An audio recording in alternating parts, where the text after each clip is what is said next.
Hi, my name's Leo. I'm a boat builder and a sailor, and I make videos on YouTube, and I've documented the process of rebuilding this boat that I'm in, Tally-Ho, which I did with a lot of help up in Washington State on the northwest coast of the United States. Oh my god, overwhelming to see the kind of work.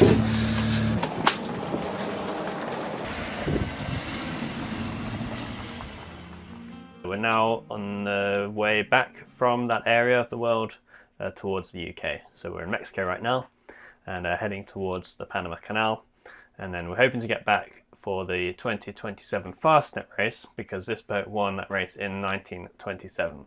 So it would be pretty neat to sail in the same race 100 years after, but I don't think we have much chance of winning it this time.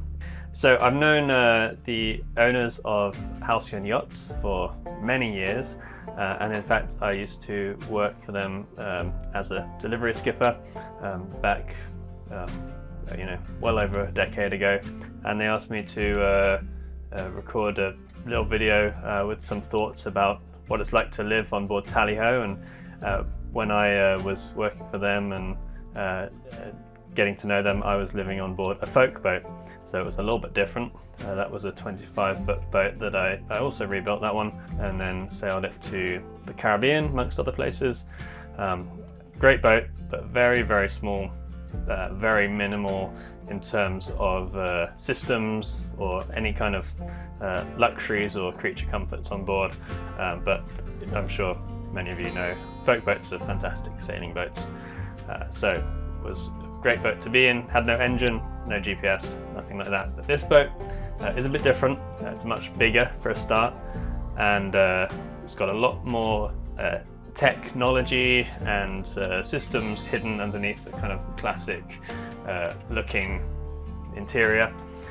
So the deck actually is pretty much as original as we could make it, with the addition of a couple of witches in the cockpit, but more or less kind of its period, 1910, which is when this boat was originally built.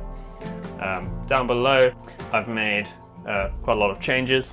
The original accommodation plan was very dated, with the galley like stuck way up in the forepeak and that kind of thing. So I completely redesigned the interior with some help, and I'm really happy with the layout now. It's a very kind of open plan living area with a galley and so on, and then a private aft cabin, a big forepeak area with a workshop and more bunks up there, and then we've got another quarter berth and a pretty generous engine room with lots of space to work on the systems back there. We've got a water maker and a hydronic heater and a hybrid diesel electric engine as well.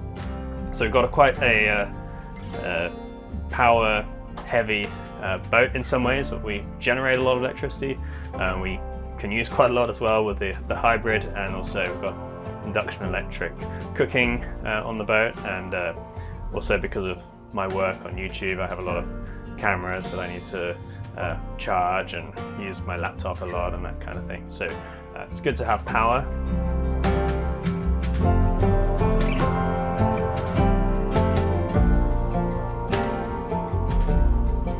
Yeah, living on this boat it's a real pleasure. It's a great space. I have my kind of editing suite is right here. It's also the chart table, chart navigation area primarily, but it also doubles up as my editing suite, so I can work from the boat. Of course we've got Starlink, so it can be online wherever we are. And what else? We've got fridge freezer. We can make ice, which is one of the most valuable commodities on a cruising boat in the tropics. You can trade it with your neighbors in the anchorage for all sorts of things. Got quite a nice liquor cabinet. Our liquor locker is working exceptionally well and is pretty well stocked with some of my favorite drinks, and a very nice big vise in the forepeak. Those are like my three favorite things: freezer, liquor cabinet, vise. So the aft cabin is performing very well as a space. I really enjoy sleeping in here. The bunk is very comfortable. We do also have pretty good heating on board for when we're not in the tropics. There's a diesel hydronic heater which runs a hot water loop around the boat, and that feeds into our taps as well. And we got the wood burner in the saloon. So we were sailing through last winter and last summer in British Columbia, and kept pretty nice and warm on board. And I'm hoping to do a lot more kind of high latitude sailing in this boat. I'm also hoping to do a circumnavigation around the UK at some point. Would really love to do that. I've never done it before. And many other places I hope to sail in this boat. But for now, staying focused on getting to the Panama Canal and then getting back to the UK, of course.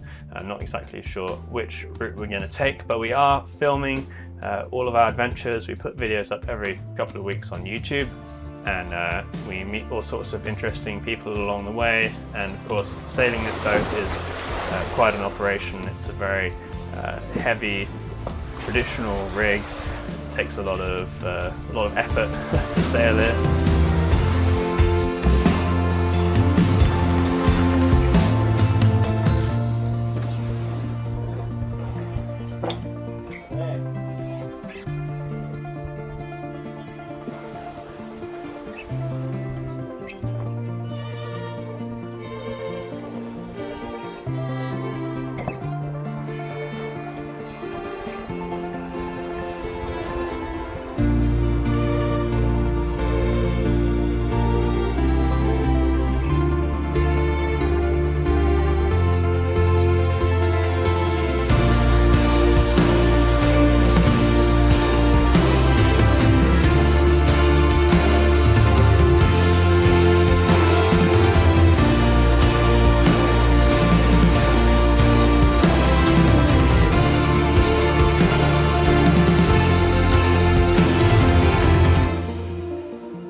And also takes a lot of work to maintain it, so I cover a lot of that in the videos as well. There's always some woodworking or some rigging or something going on.